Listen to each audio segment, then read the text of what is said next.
마귀가 또 예수를 이끌고 올라가서 순식간에 천하만국을 보이며 이르되 이 모든 권위와 그 영광을 내가 내게 주리라. 이것은 내게 넘겨준 것이므로 내가 원하는 자에게 주노라. 그러므로 내가 만일 내게 절하면 다 내 것이 되리라. 예수께서 대답하여 이르시되 기록된 바 주 너의 하나님께 경배하고 다만 그를 섬기라 하였느니라.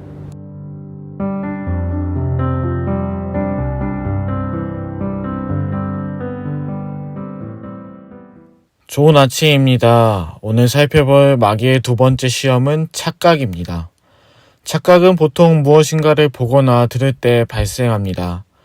군대에 있을 때 초소를 지키는 병사들이 동물 소리나 흩날리는 나뭇가지를 보고 착각하여 각종 괴담과 이야기거리들을 만드는 것을 본 적이 있습니다. 오늘 마귀 역시 예수님에게 천하만국을 보여줍니다.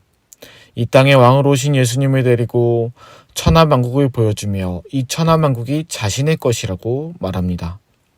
그리고 자신에게 절한다면 이 천하만국의 주인이 될 수 있다고 말하지요.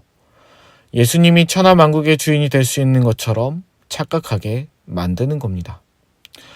예수님은 오늘도 말씀으로 마귀의 시험을 이겨내십니다. 예수님께서 인용하신 말씀은 신명기 6장 13에서 14절입니다. 읽어드리겠습니다. 내 하나님 여호와를 경외하며 그를 섬기며 그의 이름으로 맹세할 것이니라. 너희는 다른 신들 곧 내 사면에 있는 백성의 신들을 따르지 말라. 오늘 신명기 말씀의 배경은 이스라엘 백성들에게 모세가 가나안의 다른 이방 신들이 아니라 하나님만을 잘 섬길 것을 강조하는 장면에서 사용되었습니다. 그러나 안타깝게도 이스라엘 백성들은 이 말씀에 순종하지 못했습니다. 약속의 땅 가나안을 축복으로 받았으나 그 땅에서 말씀을 잊고 가나안 민족들 사이에서 유행하는 신을 섬겼습니다. 이 당시 가나안 민족들이 섬기는 신들은 날씨를 주관하며 풍요를 가져다주는 신들이었습니다. 한마디로 약속의 땅에 왔으니 이제는 애굽에서 구원해준 신보다는 그 땅에서의 풍요를 주는 신을 더 찾은 것이지요. 사단은 이렇게 하나님으로부터 받은 풍요로움과 축복 속에서도 역사합니다. 이스라엘 백성들은 가나안 땅에서의 풍요로운 삶은 얻었지만 또 한 번 큰 착각을 하였습니다. 그것은 바로 하나님이 아닌 가나안의 신들이 자신들에게 도움을 줄 수 있다고 생각한 것이지요. 가나안 땅에서 가나안 신들을 섬기며 살 때 진정 이 땅에서의 부와 안녕을 누릴 수 있다고 착각하게 된 겁니다. 분명 신명기 6장 13, 14절을 보면 다른 신들을 섬기지 말라고 명백히 말씀했음에도 말입니다. 그들은 당장 눈앞에 보이는 것들에 주목했고 그것의 번영과 발전을 바랬습니다.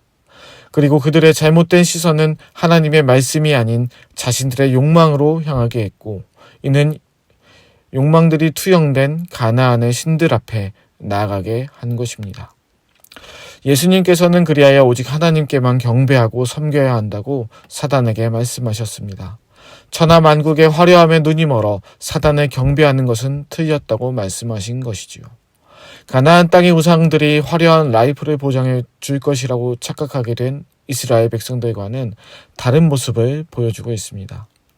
예수님의 시선은 천하만국이 아닌 하나님께 향해 있었던 것입니다.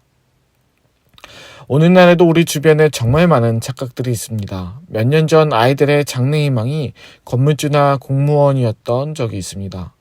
건물을 잘 관리하거나 국가를 위해 일하고 싶어서가 아니라 그것이 미래를 보장해 줄 것이라고 착각했기 때문입니다. 돈이 미래를 보장해 줄 것이라 착각한 거죠. 돈이 있으면 물론 편리한 점은 많습니다. 그러나 미래에 다가올 육신의 질병, 육체의 생명의 한계를 보장해 줄 수는 없습니다. 그럼에도 사람들은 여전히 세상의 화려한 것들을 보고 많은 착각을 하게 됩니다.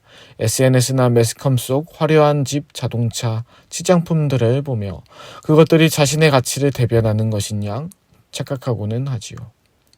하나님의 백성들도 예외가 아닙니다. 약속의 땅에 도착한 이스라엘 백성들이 말씀을 잃어버리자 가나안 신을 찾기 시작했던 것처럼 우리는 언제든지 이런 착각의 늪에 빠질 수 있음을 알고 조심해야 합니다. 마귀는 오늘도 우리에게 그럴듯한 것들을 보여주며 유혹합니다. 그리고 그것을 따라가는 것이 정답인 것처럼 우리를 착각의 늪으로 안내해 주지요. 이러한 마귀의 전략은 아담과 하와 때부터 사용되던 것입니다. 마귀는 선악과를 맛있게 요리해서 유혹하지 않았습니다. 그 냄새를 맡게 하지도 않았습니다. 마귀는 선악과를 먼저 보게 하였습니다. 아담과 하와는 평소에는 하나님의 말씀을 떠올리며 보았던 선악과였지만 마귀의 말을 들으면서 다시 보게 된 선악과는 매우 탐스러워 보였습니다. 이제는 하나님의 약속의 열매가 아니라 자신들의 욕망을 실현한 열매로 보이게 된 겁니다. 마귀의 말은 이 열매를 그렇게 보이게 할 만한 힘이 있었습니다. 마귀는 오늘도 우리에게 이 세상에서 다양한 것들을 보여주며 우리를 시험에 빠뜨리게 할 것입니다. 마치 그것들을 취하면 대단한 만족이나 무엇인가를 얻게 될 것인 양 우리를 착각의 늪으로 데려가려 할 것입니다. 어쩌면 이런 시험을 이길 힘은 하나님의 말씀 안에서 얻을 수 있습니다. 어쩌면 우리의 욕망이 투영되고 욕심이 반영된 것들에 지금 당장 말씀의 눈으로 바라보아야 할 것들이 있을 수도 있죠. 우리는 사람들이 말하는 것들을 모두 당연히 여기서는 안 됩니다. 때로는 그것들을 말씀에 비추어 분별하여 볼 필요가 있습니다.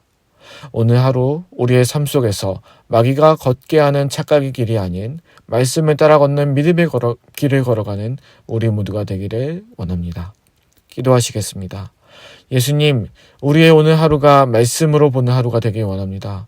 우리가 보는 것, 듣는 것, 느끼는 것, 생각하는 것들에 죄악된 것들이 스며들어 있고 올바르지 못한 열매를 맺게 하는 것들이 있을 수 있습니다. 그러하오니 우리가 그러한 잘못된 길에서 떠나 올바른 믿음의 길을 걸어갈 수 있도록 도와주시옵소서. 예수님의 이름으로 기도드립니다. 아멘.